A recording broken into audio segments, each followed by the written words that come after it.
Salut à tous, c'est Richard sur Terre de Rêve de Chasse.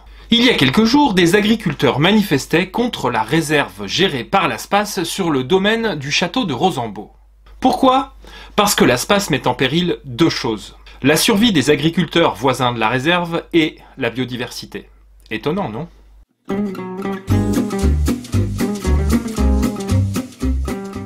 Laissez-moi vous planter le décor. Le 10 juin 2017 a été inaugurée la réserve ASPAS du Trégor sur le domaine du château de Rosambeau. 60 hectares de nature le long d'une rivière bucolique et 240 hectares tout autour où il est strictement interdit de faire autre chose que de se balader selon des règles strictes.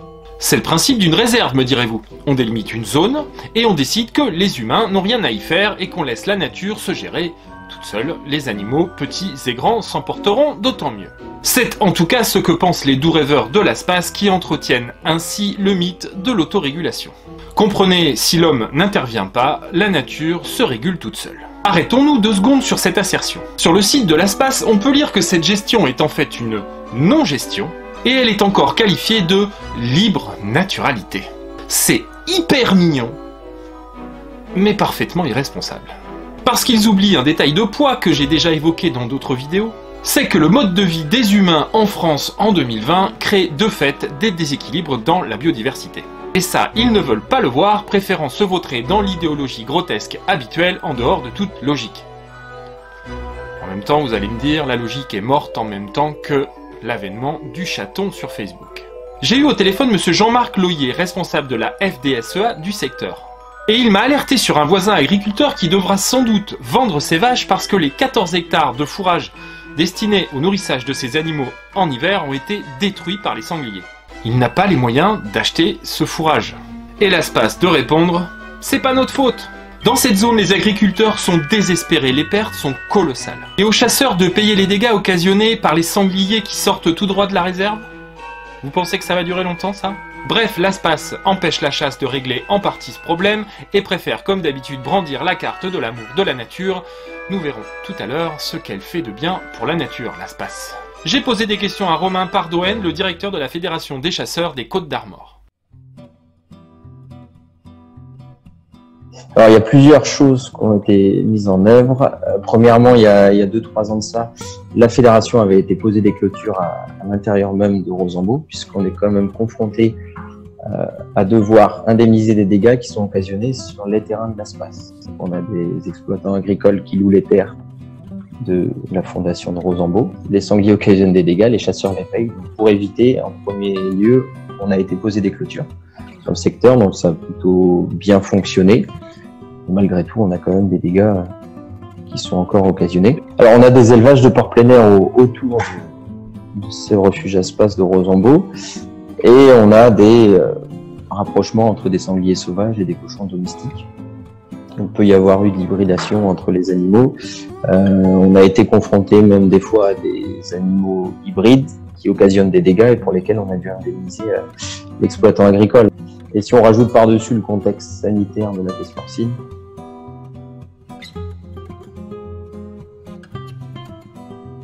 ah non, clairement non. Nous, ce qu'on prône ici, c'est que on peut avoir un statut de réserve naturelle. Veuille ou non, on aura besoin de la chasse un jour. Quand on voit la progression soit des cervidés, des sangliers, aujourd'hui, il y a énormément de structures avec lesquelles on collabore sur des terrains où la chasse, il y a quelques années de cela, était interdite. Aujourd'hui, ils se rendent compte qu'on est nécessaire, ils ont besoin de nous. On met en place des conventions, on va réguler les espèces qui peuvent poser des problèmes. Et tout se passe très bien, tout est très bien organisé. Avec l'ASPAS, c'est différent. Après, j'imagine que c'est une idéologie. On peut leur prouver par A plus B que la chasse, c'est utile, c'est important, c'est nécessaire à un bon équilibre au niveau de la biodiversité. Ils sont anti-chasse. Ils diront non à la chasse, quoi qu'il arrive. Voilà, la Fédé fait ce qu'elle peut. Elle a mis en œuvre tous les moyens légaux pour contrôler ce déséquilibre créé par l'ASPAS. Imaginez, les chasseurs doivent indemniser les dégâts à l'intérieur même de la réserve. Je vous laisse un peu de temps pour la digérer, celle-là. Les utopies environnementales à l'épreuve du réel. Bon, voilà ce qu'on peut dire sur l'aspect humain des problématiques. Heureusement, on peut se consoler en se disant que la nature est préservée dans ce lieu où les animaux vivent en parfaite harmonie. Comment non? Qu'est-ce qu'il y a encore? Ce qu'il y a, c'est qu'il y a des sangliers. Et le sanglier peuple nos forêts depuis 700 000 ans et il a tout à fait sa place. Mais sa surpopulation a un impact très négatif sur la faune et la flore. Imaginez la bombe à retardement que représentent toutes ces réserves, dont celle de Rosambo. Quelques éléments. Une population de sangliers, si elle n'est pas régulée, double chaque année. C'est évidemment ce qui va se passer ici. Le mode de nourrissage du sanglier par retournement du sol va empêcher la germination de nombreuses essences végétales. Sans parler des plantes directement ingérées. Appauvrissement de la flore orchestré par l'espace. C'est tout? Non, non, non. Le sol est directement impacté. Le sanglier diminue la litière forestière, perturbant ainsi la biomasse microbienne et bactérienne, mais aussi la pédofaune. Vous savez, c'est toute la faune qui a son cycle de vie entièrement dans le sol. La fertilité naturelle du sol est donc diminuée et orchestrée par l'espace. C'est tout? Toujours pas. Le sanglier gobe tous les gastéropodes, oisillons, petits mammifères qui passent à sa portée. Si sa population explose, c'est un véritable génocide de la biodiversité. Il détruira les nids de toutes les espèces qui nichent au sol. Bécasses, perdrix, faisans, rossignols, gélinottes, engoulevents, busards. Il va détruire le gîte du lièvre, perturber la ponte des batraciens et des reptiles, et à terme, il va virer le chevreuil de la réserve. Appauvrissement de la faune, toujours orchestré par l'espace. Et quand on leur dit ça, vous savez ce qu'ils répondent? Droit de réponse suite à l'article paru dans le Télégramme du 3 juin qui donnait la parole aux agriculteurs excédés de voir leur récolte saccagée par les sangliers. La Fondation Alain de Rosambo conteste fermement être à l'origine de l'importante reproduction des sangliers dont cet article semble la tenir responsable et in fine des dégâts qu'ils sont accusés de générer aux cultures. Elle rappelle que l'importante population de sangliers pointés a plusieurs origines systématiquement passées sous silence. Elle a notamment pour origine les croisements effectués entre cochons et sangliers et les lâchers, totalement illicites pour certains, qui sont effectués depuis plusieurs dizaines d'années. Premier argument, c'est pas nous, c'est eux, et revoici le mythe du sanglier qu'on croise avec le cochon. Petit détail, les sangliers qui pullulent aujourd'hui dans la réserve entrent en contact avec les cochons élevés en plein air alentour.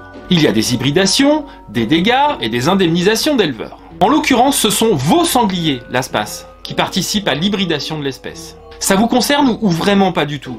Deuxième argument, les lâchers de sangliers. Est-ce que vous allez finir par nous les montrer, ces méchants épandeurs de sangliers? Parce que moi je commence à être curieux à force. Je rappelle à toutes fins utiles que ces dérives, si elles ont existé, sont l'œuvre de délinquants, pas de chasseurs. Merci pour l'amalgame. Ensuite, sérieusement, c'est ça votre défense?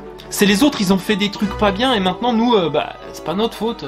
Des gens responsables prendraient acte d'une situation comme elle est et agiraient en adultes. Vous êtes sur un bateau, vous balancez des bouteilles par-dessus bord et quand on vous demande d'arrêter de faire ça parce que c'est pas bien, vous dites que c'est pas votre faute, mais vous préférez désigner les gens que vous croyez responsables de l'invention du plastique? Sérieusement, c'est quoi ces arguments de collégiens là? Attends, c'est pas fini, voici le roi des arguments anti-chasse. À cet égard, il convient de rappeler que 81% des Français sont opposés à la chasse et que 83% souhaitent que les animaux soient protégés de la chasse dans des réserves naturelles, selon un sondage Ipsos de 2018. La Fondation Alain de Rosambo inscrit donc son action dans la volonté générale exprimée par une majorité massive et en constante augmentation de citoyens tant urbains que ruraux. Bon, je l'ai déjà dit, mais tant pis. Vos sondages sont risibles de bêtises. Je vous renvoie à la vidéo « Pourquoi les antichasses se trompent » où je développe ce point. Les questions sont tellement orientées que ça en devient ridicule. Je voudrais que les gens se rendent compte de ça. Si je veux que vous répondiez à une question de manière précise, je vais rédiger la question de manière à orienter votre réponse. Exemple. Des enfants en bas âge jouent dans la forêt. Êtes-vous pour ou contre les armes à feu dans la nature? Sérieusement, arrêtez, je vous jure, ça va finir par se voir. À moi, tiens, une question. Les sangliers en surpopulation à Rosambo détruisent les nids de centaines d'oiseaux et mettent en péril la survie de nombreuses espèces dans ce milieu naturel privilégié. Êtes-vous pour ou contre la régulation du sanglier par la chasse dans la réserve de Rosambo? C'est pas la même question, hein? Voilà donc les arguments de nos amis de l'ASPAS, voilà donc à qui on confie la nature. À des gens qui ont ce niveau de réflexion. C'est à pleurer, je vous jure. Et l'ASPAS, si vous voulez on discute, on s'assoit autour d'une table et on discute de la nature. Mais la vraie, hein, pas celle que vous fantasmez, la vraie, celle qui est inscrite dans l'humanité. Dans notre pays, on peut pas faire de Yellowstone, parce qu'on peut pas faire 2 km sans tomber sur quelqu'un qui vit de la terre. Donc tous les animaux qui vivent avec nous doivent composer avec nous. C'est comme ça, à moins que vous ayez des idées sur la régulation de l'espèce humaine, mais là... Perso, je préfère m'inscrire dans la réalité, pas dans les rêveries. C'est ce que font les grandes personnes. Voilà, j'espère que cette vidéo vous a plu. Si vous souhaitez soutenir le projet de la chaîne, vous pouvez vous rendre sur Tipeee. Je vous mets le lien en description. Likez, partagez, abonnez-vous, fabriquez-vous un masque en poil de lièvre, faites un bisou à votre voisin et partagez un verre de cidre breton à la santé de notre belle chasse. Ciao!